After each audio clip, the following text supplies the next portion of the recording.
عام طور پر ہم اور آپ کو بتایا جاتا ہے کہ یہ اس انسان کو اگر پہچاننا ہے، کسی بھی انسان کو، تو یا تو ان کے اخلاق اور رویے سے پہچانو یا ان کے دوستوں کے ذریعے پہچانو۔ دو طریقے ہیں انسانوں کو پہچاننے کے لیے عام طور پر۔ آپ دیکھتے ہیں کہ یہ کن کے ساتھ اٹھتے بیٹھتے ہیں۔ اگر یہ اچھے لوگوں کے ساتھ اٹھتے بیٹھتے ہیں تو سمجھے یہ اچھا انسان ہے۔ اگر یہ برے انسانوں کے ساتھ اٹھتا بیٹھتا ہے تو سمجھے یہ برا انسان ہے۔ مولا علی فرماتے ہیں کہ امرئ علی دین خلیلہ، ہر انسان اپنے دوست کے دین پر، منش پر، روش پر، طریقے پر، اخلاق پر چلتا ہے۔ فَلْيَنْظُرْ كُلُّ مِنْكُمْ یا احد منکم من یخاللو، پس لہذا دقت کرو، غور کرو کس کو اپنا دوست بنا رہے ہو، اس لیے کہ آپ کا رویہ، آپ کا اخلاق، آپ کی فکر اپنے دوست کی طرح بنے گی۔ لہٰذا ایسے کو اپنا دوست بناؤ جس سے آپ کی فکر صحیح ہو۔ اگر آپ کا دوست متقی ہوگا، اگر آپ کا دوست دیندار ہوگا، اگر آپ کا دوست نمازی ہوگا، اگر آپ کا دوست محب اہل بیت ہوگا، تو آپ کو اہل بیت کی طرف، دین کی طرف، نماز کی طرف، روزے کی طرف، امر بالمعروف کی طرف، نیکیوں کی طرف آپ کو دعوت دیں گے۔ لیکن خدا نخواست اگر ہمارے اور آپ کے دوست بی حیا، بی غیرت، بی دین، ملحد، فاسق ہوگا تو ہم اور آپ کو بھی اسی فسق و فجور کی طرف بلا لیں گے۔ لہٰذا خبردار کہ اپنا دوست ایسے انتخاب کرو کہ آپ کو اور ہم کو امام حسین کے راستے پر لے آئیں۔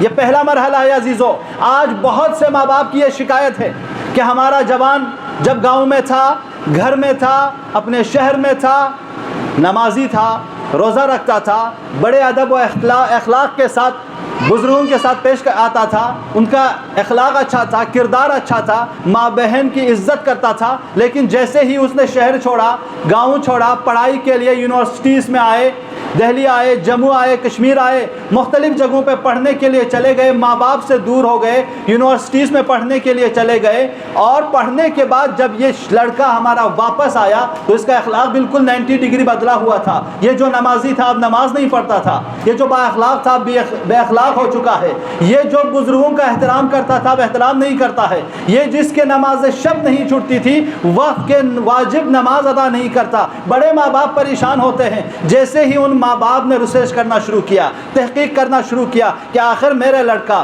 جب تک ہمارے ساتھ تھے، نمازی تھے، روزے دار تھے، دیندار تھے، بزرگوں کے احترام کرتے تھے، با اخلاق تھے، باغیرت تھے، دینی موضوعات پر غیرت کے ساتھ پیش آتے تھے، اب یہ اتنا بے حیا، بے غیرت، بے دین، بے نماز کیسے ہوا؟ جب انہوں نے تحقیق کرتے ہوئے، ریسرچ کرتے ہوئے جب پہنچے آگے تو پتہ چلا کہ ان کے بچے، ان کے لڑکے، ان کی بیٹیاں ایسے لوگوں کے ساتھ اٹھتے بیٹھتے تھے جو نمازی نہیں تھے، جو روزے دار نہیں تھے، جو بے دین تھے، جو ملحد تھے، جس کے اثر کے بنا پر جو 15 سال سے انہوں نے اپنے گھر میں تربیت دی تھی، 1 سال میں وہ سب کے سب ختم ہو گیا تھا۔ یہ ہے دوست کا اثر۔ لہٰذا معصوم فرماتے ہیں جلیس الخیر نعمہ، کہ اچھوں کے ساتھ بیٹھنا ہی نعمت ہے، وہ جلیس الشر نقمہ، برے لوگوں کے ساتھ بیٹھنا عذاب ہے۔ صلوات پڑھ دے محمد و آل محمد۔ لہٰذا جوانوں، دوست کے انتخاب میں دقت کرو۔ آپ سب ابھی ایام جوانی میں ہیں، دوست بنتے ہیں، دوست بگڑ جاتے ہیں، کبھی کبھی کچھ فرینڈ بن جاتے ہیں کہ جب تک سفر میں ہیں تب تک دوست ہیں۔ دوست کو ایسے مت بنو۔ دوست کے لیے میلاگ و معیار قرار دیا ہے معصوم نے کہ کس کو دوست انتخاب کرو، کیسے دوست بناؤ۔ ہم اور آپ کو رسول نے فرمایا کہ دیکھو برے لوگوں کے ساتھ نہ بیٹھنا، چونکہ برے لوگ کیسے ہیں؟ برے لوگ اس تلوار کی طرح ہے جو چمکتی ہوئی نظر تو آتی ہے لیکن اس کا اثر بہت برا ہوتا ہے۔ ہم اور آپ برے انسانوں کے ساتھ بیٹھیں گے، کچھ دن کے لیے اللہ لعب میں مبتلا ہو جائیں گے، اچھا لگے گا، لیکن اس کا جو اثر ہوگا وہ ابدی کے لیے نقصان دہ ہوگا۔ لہٰذا اپنے کو اگر آپ کا دوست بننا ہو تو اہل علم کے ساتھ دوستی اختیار کرو، باتقوا لوگوں کے ساتھ دوستی اختیار کرو، دیندار کو اپنا دوست بناؤ۔ کیوں؟ اس سے 3 فائدے آپ کے ہوں گے۔ اہل علم سے جب دوستی کرو گے تو آپ کے علم میں اضافہ ہوگا، دیندار کے ساتھ آپ دوستی کرو گے، دینی معلومات میں اضافہ ہوگا، باتقوا انسانوں کے ساتھ دوستی کرو گے، با اخلاق انسانوں کے ساتھ دوستی کرو گے، اخلاق میں، معنویات میں اضافہ ہوگا۔ لیکن اگر خدا نخواست آپ نے برے انسانوں کو اپنا دوست بنایا، اپنا رفیق بنایا، تو اس وقت وہ برے انسانوں کا اثر آپ کے اوپر زیادہ ہوگا۔ لہٰذا فارسی شاعر کہتا ہے تا توانی بے گریز از یار بد، جتنا ہو سکے برے دوستوں سے دوری اختیار کرو۔ تا توانی بے گریز از یار بد، یار بد بدتر بود از مار بد۔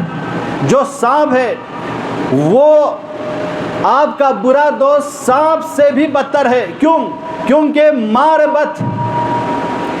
بد تنہا ز جان زنت، یار بد از جان و ایمان زنت۔ یہ شعر بہت ہی ضرب المثال ہے، اسے سمجھنے کی ضرورت ہے۔ فرماتے ہیں شاعر کہ دیکھو برے دوستوں سے، برے لوگوں سے دوستی اختیار مت کرو، اس لیے کہ برے دوست برے سانپ سے بھی بدتر ہے۔ کہا وجہ کیا ہے؟ کہا سانپ آپ کو ڈسے گا تو آپ کو زخمی کرے گا، آپ کے جسم کو نقصان پہنچائے گا، تو یہ اتنا نقصان نہیں ہے آپ کے لیے۔ لیکن اگر آپ نے برے انسان سے دوستی کی تو وہ آپ کے جسم کو بھی نقصان پہنچائے گا، آپ کے ایمان کو بھی نقصان پہنچائے گا۔ لہٰذا لازم ہے کہ آپ ایسے انسانوں سے اپنی دوستی برقرار کریں جس سے آپ کے ایمان میں اضافہ ہو، آپ کے دین میں اضافہ ہو، آپ کے تقوی میں اضافہ ہو۔ حضرت موسیٰ فرماتے ہیں کہ آپ اگر کسی کو دوست بناؤ تو 3 ملاک ہیں، اس 3 ملاک کی بنا پر دوستی اختیار کرو۔ کہو 3 ملاک کیا ہے؟ کہ 3 ملاک یہ ہے کہ جب اسے دیکھو تو تجھے خدا نظر آئے، اس کی زیارت سے اس کو جب آپ دیکھو تو آپ کو خدا یاد آ جائے، اس کی جب وہ بات کرے تو آپ کے علم میں اضافہ ہو جائے۔ یہ 2 صفت۔ تیسری صفت یہ کہ جب آپ اس کے ساتھ بیٹھو تو آپ کو قیامت کی یاد آ جائے۔ ان 3 صفت والے دوست کے ساتھ اپنا دوستی برقرار کرو، اس سے آپ کو فائدہ ہوگا۔ لہٰذا عزیزو، دوست زندگی میں بہت مہم ہے۔ یہ دوست ہے جو انسان کو نمازی بناتا ہے، یہ دوست ہے جو انسان کو بے نمازی بناتا ہے، یہ دوست ہے جو انسان کو دیندار بناتا ہے، یہ دوست ہے جو انسان کو بے دین بناتا ہے، یہ دوست ہے جو انسان کو حسینی بناتا ہے، یہ دوست ہے جو انسان کو یزیدی بناتا ہے۔ یہی تو ہم اور آپ فرش اعضا بچھا کر پوری دنیا میں ماہ محرم میں سب لوگ سیاہ کپڑا پہن کر یہی تو عالم بشریت کو بتانا چاہتے ہیں کہ دیکھو ہمارا دوست کوئی اہل غیرہ نہیں ہے، ہم دوست ہیں حسین ابن علی کے۔ ہم اور آپ یہی تو بتانا چاہتے ہیں عالم بشریت سے کہ ہم چاہنے والے اہل بیت کے ہیں۔ لہٰذا کتنا خوش نصیب ہوں گے وہ جن کے دوست اہل بیت ہیں۔ بھائی میں اپنے موضوع پہ آ گیا، آپ کے مختصر سی جھلک سے اس مقدمے سے اپنے موضوع پہ آئے۔ کتنے خوش نصیب ہوں گے وہ لوگ جن کے دوست امام علی ہوں گے۔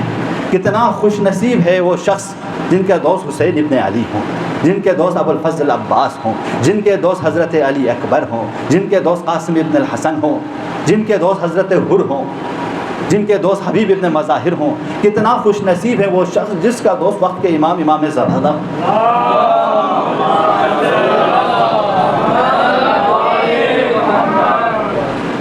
معصوم فرماتے ہیں حبنا الایمان و بغضنا کفر، ہماری محبت ایمان کی علامت ہے، ہم سے نفرت کفر کی علامت ہے۔ اس کے بعد فرماتے ہیں لکل شیء اساس، ہر چیز کی بنیاد ہوتی ہے۔